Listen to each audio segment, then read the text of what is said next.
Hello ನಮಸ್ಕಾರ, ನನ್ನ ಹೆಸರು ರಕ್ಷಿತಾ. ಸೊ ನಾನು ಬಂದಿದ್ದೀನಿ ನೇಚರ್ ಕ್ರಿಯೇಷನ್ಸ್ ಯೂಟ್ಯೂಬ್ ಚಾನಲಿಂದ. ಹಲೋ ಅಮ್ಮ. ಹಲೋ ಹಲೋ ನಮಸ್ಕಾರ. ಏನು ನಿಮ್ಮ ಹೆಸರು? ನನ್ನ ಹೆಸರೇನೋ ಬೇರೆ ಇದೆ, ಬಟ್ ಎಲ್ಲಮ್ಮ ಅಂತ ಹೇಳ್ತಾರೆ. ಸೊ ಏನು ಹೇಳ್ಬೇಕು ನಾನು? ಮ್ಯಾಮ್ ನಿಮ್ಮ ಬಗ್ಗೆ ಹೇಳಿ ಮ್ಯಾಮ್. ಸೊ ನೀವು ಅಯೋಧ್ಯಾಗೆಲ್ಲ ಹೋಗಿ ಬಂದಿದ್ದೀರಾ ಅಂತ ಗೊತ್ತಾಯಿತು.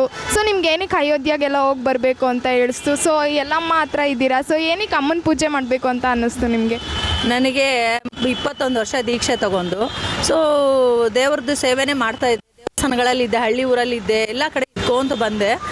ತುಂಬ ಕಷ್ಟ ಕೊಟ್ಟಳು, ಕೊಡ ಹೊರಬೇಕು ಅಂದ್ಲು. ನಾನು ಹೊರಲ್ಲ ಅಂದೆ, ಯಾಕಂದ್ರೆ ಕೆಲಸ ಮಾಡ್ತಿದ್ದೆ, ನಾನು ಹೊರಲ್ಲ ಅಂದೆ. ಆವಾಗ ಇಲ್ಲ ನೀನು ಹೊರಲೇಬೇಕು, ಹೊತ್ತಿಲ್ಲ ನಿನಗೆ ಊಟನೂ ಕೊಡಲ್ಲ ಅಂದ್ಲು. ನೀನು ಗಿಡದ ಹಣ್ಣು ಹರ್ಕೊಂಡು ತಿನ್ನಬೇಕು ಅಂದ್ಲು. ಆಮೇಲೆ ಏನು ಹಿಂಗೆ ಹೇಳ್ತಾರಲ್ಲ ಅಂದು, ಬಟ್ ಅದೇ ಪರಿಸ್ಥಿತಿ ಆಯಿತು ನನಗೆ. ಕೊನೆಗೂ ಗಿಡದ ಹಣ್ಣು ಹರ್ಕೊಂಡು ತಿನ್ನೋದೇ ಆಗೋಯ್ತು ನನಗೆ. ಅದಾದಮೇಲೆ ಅಣ್ಣಮ್ಮನಿಗೆ ಬಂದೆ. ಆವಾಗ ಹೇಳಿಕೆ ಆಯಿತು, ಕೊಡ ಹೊರು, ಸುತ್ತು ಬೀದಿ ಬೀದಿ, ಗ್ರಾಮ ಗ್ರಾಮ ಬಂದಾಗಬಾರ್ದಲ್ಲಿ ಕೊರೋನಾ ಮಾಯ ಆಗಬೇಕಲ್ಲೇ ಅಂದ್ಲು. ನೋಡವ, ನಾನು ಕೊರೋನಾ ಬರೋ 1 ತಿಂಗಳು ಮುಂಚೆ ಇಲ್ಲಿ ಬಂದೆ. ಕೊರೋನಾ ಯಾವಾಗ ಅಮ್ಮನ ಕೊಡ ಹೊತ್ಕೊಂಡೆ ಮಾಯ ಆಗೋಯ್ತು. ಯಾರಿಗೂ ಗೊತ್ತಿದೆಯೋ ಗೊತ್ತಿಲ್ವೋ, ಇಲ್ಲಿಯವ್ರಿಗೆಲ್ಲ ಅನುಭವ ಇದೆ. ಎಲ್ಲರೂ ಅಂದರು, ಅಮ್ಮ ನೀನು ಬಂದಮೇಲೆ ಕೊರೋನಾ ಮಾಯ ಆಯಿತು ಅಂತ. ಮತ್ತೆ 1 ತಿಂಗಳಲ್ಲಿ ಟಿ ವಿನಲ್ಲಿ ಹೇಳಕತ್ತಿದ್ರು, ಅಯ್ಯೋ ಕೊರೋನಾ ಬಂದುಬಿಡುತ್ತೆ ಮತ್ತೆ ಅಂತ. ಎಲ್ಲ ಬಂದು ನನ್ನ ಹತ್ರ ಕೇಳಿದರು, ಅಮ್ಮ ಕೊರೋನಾ ಬರುತ್ತೆ. ಯಾವುದು ಬರಲ್ಲ, ನಡೆಯಲೇ ಕೊಡ ಹೊತ್ತಿಲ್ವಾ ಅಂದೆ. ಆವಾಗಿಂದ ಯಾವುದೂ ಇಲ್ಲ, ಬಂದು ಆಗಲಿಲ್ಲ. ಅಣ್ಣಮ್ಮನ ಸತ್ಯ ಅಷ್ಟಿದೆ, ಎಲ್ಲಮ್ಮನ ಸತ್ಯ ಅಷ್ಟಿದೆ. ನಾನೇನು ಮಾಡಿದೆ, ಬರೀ ಕೊಡ ಎತ್ಕೊಂಬಂದೆ. ಸದಾಚಾರಿ ನಾನು, ನನ್ನ ಹತ್ರ ಮಾಯ ಇಲ್ಲ, ಮಂತ್ರ ಇಲ್ಲ, ಸದಾಚಾರಿ ನಾನು, ಆಯಿತಾ. ಹಾಗಾಗಿ ನೋಡಿ, ನಾನು 1 ತಿಂಗಳು ಕೊಲ್ಲೂರು ಮೂಕಾಂಬಿಕೆಯಲ್ಲಿ ತಪಸ್ ಮಾಡಿದೆ. ಕೊಲ್ಲಾಪುರ ಮಹಾಲಕ್ಷ್ಮಿ 1 ತಿಂಗಳು ತಪಸ್ ಮಾಡಿದೆ, ಆಯಿತಾ. ಇಷ್ಟೆಲ್ಲ ಮಾಡಿದ ಮೇಲೆ ನೆಕ್ಸ್ಟ್ ಹೋಗಿದ್ದೆ ಅಯೋಧ್ಯೆಗೆ. ಅಯೋಧ್ಯೆಗೆ ಹೋಗಿದ್ರಿ ಮ್ಯಾಮ್, ಏನು ಅನ್ನಿಸ್ತು ನಿಮಗೆ ದೇವಸ್ಥಾನ? ಅಯೋಧ್ಯೆಗೆ ಹೋಗ್ಬೇಕಂದ್ರೆ ಸಾಹಸಗಳು ತುಂಬ ಆದವು. ನನ್ನ ಜೊತೆಗೆ ಏನೇನೋ ಕಷ್ಟಗಳು ಆದವು. ನಾನು ಹೇಳೋದು ಬೇಡ, ಎಲ್ರಿಗೂ ಖುಷಿ ಇದೆ, ಹಿಂಗೆ ಖುಷಿ ಇರಲಿ. ಇವತ್ತು ನೋಡಿ ರಾಮನವಮಿ, ಎಷ್ಟು ಒಳ್ಳೆ ದಿನ ಅಂತೀರಾ. ತಿರ್ಗಾ ನಮ್ಮ ಯುಗಕ್ಕೆ ರಾಮ ಹುಟ್ಟು ಬಂದಿದ್ದಾನೆ. ಇನ್ಮೇಲೆ ಎಲ್ಲ ಒಳ್ಳೆಯದೇ ನಡೆಯುತ್ತೆ.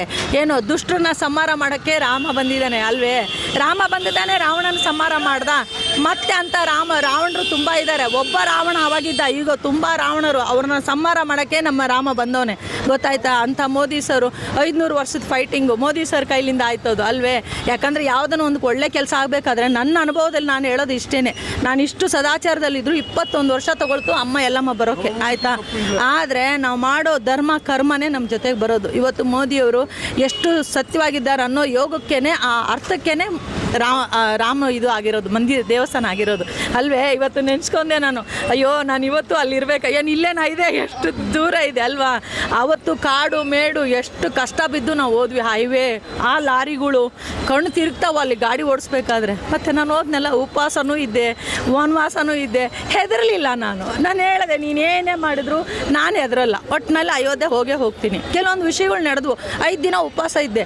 ರಾಮನ್ ನೋಡೋವರೆಗೂ ನಾನು ಊಟ ಮಾಡಲ್ಲ ಅಂದೆ. ಆ ಆಲೂಗಡ್ಡೆ ಎಲ್ಲ ಸುಟ್ಕೊಟ್ರು ಅಲ್ಲಿರೋರು, ಪೊಲೀಸವರು. ಅವರೆಲ್ಲ, ಅಮ್ಮ ನೀನು ನಮ್ಮ ಪುಣ್ಯ ನೀನು ಬಂದಿದೆಯಾ, ನೀನು ಕಳಿಸ್ಕೊಡ್ತೀವಿ, ಸುಮ್ಮನಿರಮ್ಮ, ನೀನು ಆರಾಮಾಗಿ ನೀನೆಲ್ಲ ರೆಡಿಯಾಗು, ಗಾಡಿ ನಾವು ರೆಡಿ ಮಾಡ್ಕೊಡ್ತೀನಿ. ಎಲ್ಲ ಆಯಿತು ನನ್ನ ಜೊತೆ ಅನುಭವ. ಬಟ್ ನಾನು ಯಾರಿಗೂ ಹೇಳ್ಕೊಳ್ಳಿಲ್ಲ. ಕೃಷ್ಣಂದು ಉಡುಪಿ ಕೃಷ್ಣಂದು ಸ್ವಾಮೀಜಿ ಇದ್ದಾರೆ, ಅವ್ರ ಹತ್ರ ಹೇಳ್ಕೊಂಡೆ ನಾನು. ಹಂಗಾಗಿ ನನಗೆ ಇರಲಿ, ಬಟ್ ನಾನು ಹೋಗಿ ಬಂದಿರೋ ಖುಷಿ ಎಲ್ರಿಗೂ ಇದೆಯಲ್ಲ. ಏನು ಸುಮ್ಮನೆ ಇಲ್ಲೇ ಓಡಾಡ್ಕೊಂಡಿರ್ತಾಳ, ಅಯೋಧ್ಯೆಗೆ ಹೋಗಿದ್ದಾಳ ಅಲ್ವೇ. ಸೊ ಹಾಗೆ ಇಲ್ಲಿ ಇರೋ ಒಬ್ಬೊಬ್ಬ ಜನಗಳು ಜಗಳನೂ ಮಾಡ್ತೀನಿ, ಪ್ರೀತಿ ಮಾಡ್ತೀನಿ. ಇವರೆಲ್ಲ ನನ್ನವರು. ಈ 8th ಕ್ರಾಸ್ ಅಂದರೆ ನನ್ನ ಪ್ರಾಣ. ಅಮ್ಮ ನೀವು ಅವಾಗ ಇಲ್ಲಿಗೆ ಬರ್ತಾನೆ ಇರ್ತೀರಾ? ನಾನು ಯಾವಾಗಲೂ ಇಲ್ಲಿ ಬರ್ತೀನಿ. ನಾನು ಮನೇಲಿ ಊಟ ಮಾಡ್ತೀನೋ ಬಿಡ್ತೀನೋ, 8th ಕ್ರಾಸ್ ಅಂದರೂ ಬಂದು ಹೋಗ್ತೀನಿ. ಯಾಕೆ ಗೊತ್ತಾ, ಇಲ್ಲಿರೋರ ಜೊತೆಗೆ ಜಗಳನೂ ಮಾಡ್ತೀನಿ, ಪ್ರೀತಿನೂ ಮಾಡ್ತೀನಿ. ಇವರೆಲ್ಲ ನನಗೊಂಥರ ಸಂಬಂಧಿಕರ ಥರ. ನನ್ನವ್ರು ಎಲ್ಲೆಲ್ಲೋ ಇದ್ದಾರೆ, ಯಾರೂ ಇಲ್ಲ, ನಾನಿದ್ದೀನಿ, ಎಲ್ಲಮ್ಮ ಇದ್ದಾಳೆ ನನ್ನ ಜೊತೆ. ಬಟ್ ಇವರೆಲ್ಲ ನನ್ನವರು. ನಾನು ಇವಾಗಲೂ ನಾನು ಹೇಳ್ತಾ ಇದ್ದೀನಿ, 1 ರೂಪಾಯಿನೂ ಕಷ್ಟ ಬಿದ್ದು ಸೇರಿಸಿ ಈ ಮಲ್ಲೇಶ್ವರಮಲ್ಲೇ ದೇವಸ್ಥಾನ ಆಗ್ಬೇಕು ಎಲ್ಲ ಮುಂದೆ. ಅದೇ ನನ್ನ ಸಾಹಸ. ಅದಾಗ್ಬಿಟ್ರೆ ಸ್ವರ್ಗ ಕಣಮ್ಮ ನಮ್ಮ ಜೀವನ. ಅಮ್ಮ ನೀವು ಅಯೋಧ್ಯೆಗೆ ಹೋಗಿದ್ರಿ ಅಂದ್ರಿ, ಸೊ ಎಷ್ಟು ದಿನ ಆಯ್ತಮ್ಮ ನೀವು ಅಯೋಧ್ಯೆ? 6 ದಿನ ಹಗಲಿ ರಾತ್ರಿ ಹೋದೆ ನಾನು. ಹಗಲಿ ರಾತ್ರಿ ಗಾಡಿ ಓಡಿಸಿದ್ದೀನಿ. ಒಂದು 3 ಅವರ್. ಅಮ್ಮ ಹೇಳ್ತಿದ್ಲಲ್ಲೇ, ಇಲ್ಲಿ ನಿಲ್ಲು, ರೆಸ್ಟ್ ತಗೋ. ಒಂದು 3 ಅವರ್ ರೆಸ್ಟ್ ತೊಗೊಳ್ಳೋದು, ಮತ್ತೆ ತಿರ್ಗಾ ಬೆಳಗ್ಗೆ ಹೋಗೋದು, ಮತ್ತೆ ಎಲ್ಲಿ ನಿಲ್ಲು ಅಂತಾಳೆ ಅಲ್ಲಿ ನಿಲ್ಲೋದು. ಎಷ್ಟೆಷ್ಟು ಕಿಲೋಮೀಟ್ರ್ ನಾನು ಗಾಡಿ ಓಡಿಸಿದೆ. ಏನು ಇಲ್ಲೇನಾ ಇದೆ ಅಯೋಧ್ಯೆ? 3,500-4 ಸಾವಿರ ಕಿಲೋಮೀಟ್ರ್. ಆ ಲಾರಿಗಳು ಬೇರೆ ಹೆಂಗೆ ಬರ್ತಾವೆ ಅಂದರೆ ಕೈಗಾಲು ನಡಗ್ಬಿಡ್ತಾವೆ. ಆಮೇಲೆ ಈ ಟೂರಿಸ್ಟ್ ಬಸ್ಗಳು ಬೇರೆ, ಒಂದಲ್ಲ ಎರಡಲ್ಲ ಸ್ಟೋರಿ. ಬಟ್ ಏನಂದರೆ ಅದೆಲ್ಲ ಹೆಂಗಾಯ್ತು, ಹೆಂಗೆ ಹೋಗಿ ಬಂದೆ, ಎಲ್ಲ ಚಮತ್ಕಾರ, ಎಲ್ಲ ಕ್ರೆಡಿಟ್ ಇವಳಿಗೆ. ಸೊ ಅಮ್ಮ ನೀವು ಅಯೋಧ್ಯೆಗೆ ಹೋಗಿದ್ರಿ ಅಂದರೆ, ಸೊ ನಿಮಗೆಲ್ಲ ಸೂಚನೆ ಅಮ್ಮನೇ ಕೊಡ್ತಿದ್ರಾ? ಹೌದು. ಎಲ್ಲ ಸೂಚನೆ ಇವತ್ತು ಅಷ್ಟೇ ಮಾತು ಅಷ್ಟೇ ಚಂದ ನಡೀತಾವೆ. ಎಲ್ಲ ಹೇಳ್ತಾಳೆ ಅಲ್ಲೇ ಇಲ್ಲಿ ಹಿಂಗೆ ನಡೀತೆ ಅಲ್ಲಿ ಹಂಗೆ ನಡೀತೆ ಹಿಂಗಾಗುತ್ತೆ ಪ್ರತಿಯೊಂದು ಗೊತ್ತಾಗುತ್ತೆ. ಆಕೆ ತಲೆ ಮೇಲೆ ಬಂದ್ಲು ಆಕೆ ಅಷ್ಟೇ ಲೇ ಕಾರ್ ಬರುತ್ತೆ ಮುಂದೆ ಕೂತ್ಕೊಳ್ಳೋದು ಅಂದ್ಲು. ಅಯ್ಯೋ ಕಾರ್ ಬರುತ್ತಮ್ಮ ನಮಗೆ ಹ್ಞೂ ಅಂದೆ. ಅವಾಗ ಮುಂದೆ ಬಂತು ಮುಂದೆ ಕೂತ್ಕೊಂಡವಳೆ ತಲೆ ಮೇಲೆ ಕೂತವಳೆ ಆಕೆ ಮುಂದೆನೆ ಈಕೆ ಬಂದು ಇಲ್ಲೇ ಇರ್ತಾಳೆ. ಎಷ್ಟು ಚಂದ ಅಂತೀರ ಕೇಳಿ ಎಲ್ಲರಿಗೂ ಒಬ್ಬೊಬ್ರು ಕೇಳಿ. ಒಂದು ತುಂಬ ಮಳೆ ಮಧ್ಯಾಹ್ನ ಬರ್ತಾರೆ ಅಮ್ಮ ಮಳೆ ಖಂಡಿತ ಬರುತ್ತೆ ಇನ್ನೇನು 2-3 ದಿನ ಬೇಗ ಬಂದ್ಬಿಡುತ್ತೇವ. ಆಲ್ರೆಡಿ ತಳಮಳ ಆಗ್ಬಿಟ್ರೆ ಜನಗಳು. ಇಲ್ಲಿ ಮಳೆ ಬಂದ್ಬಿಟ್ರೆ ಅಮ್ಮ ಮಳೆ ವ್ಯಾಪಾರ ಅಂದರೆ ಇಲ್ಲಿ ನಡಿಯೋ ಮುಂದಕ್ಕೆ ನಡಿಯೋ ಮಗನೇ ಬಂದು ಹಾಗೇ ಹೋಗ್ಬಿಡ್ತಾನೆ. ಆ ಥರ ಬರ್ತಾರೆ ಬಿಡಿ ಬಂದ್ಬಿಡ್ತೆ ಇನ್ನೇನು 2-3 ದಿನ ಬರ್ತಾ ಇದ್ದಾನೆ. ಕರಿಬೇಕು ಎಲ್ಲರೂ ಕರಿಬೇಕು ಪುಣ್ಯ ಬೇಕು ಅಲ್ವೇ. ಸೊ ಹಾಗೆ ನಾನು ಹೇಳೋದು ಸದಾಚಾರಕ್ಕೆ ಸ್ವಲ್ಪ ಬರಬೇಕು. ಎಲ್ಲ ಬೇರೆ ಬೇರೆ ಮಾಡ್ತಾರೆ. ನಾನು ಹೇಳ್ತೀನಿ ಧರ್ಮ ಕರ್ಮ ಇಲ್ಲೇ ಇದೆ ಎಲ್ಲರೂ ಮಾಡ್ತಾರೆ ನೀವು ಮಾಡ್ತೀರಿ ತಪ್ಪಿಲ್ಲ. ಆದರೆ ಸ್ವಲ್ಪ ಭಯ ಭಕ್ತಿ ದೇವ್ರನ್ನ ಭಯ ಭಕ್ತಿಯಿಂದಿದ್ರೆ ನಿನ್ಗೆ ಎಲ್ಲಿಗೆ ಬೇಕಾದ್ರೂ ಕರ್ಕೊಂಡು ಹೋಗ್ತಾನೆ. ಈಗ ನನ್ನನ್ನು ಅಯೋಧ್ಯೆಗೆ ಕರ್ಕೊಂಡು ಹೋದ ನನಗೇನು ಗೊತ್ತಿತ್ತ ಅಲ್ವೇ. ಎಲ್ಲರೂ ಅದೇ ಅಂತಾರೆ ಅದು ಹೆಂಗೆ ಸಾಧ್ಯ ನೀವು ಹೋಗೋದು ನನಗೂ ಗೊತ್ತಿಲ್ಲ ಕಣವ. ಭಯ ಆಗುತ್ತೆ ನೆನೆಸ್ಕೊಂಡ್ರೆ. 6 ದಿನ ಗಾಡಿ ಓಡಿಸೋದಂದ್ರೆ ಏನು ಅಲ್ವಾ.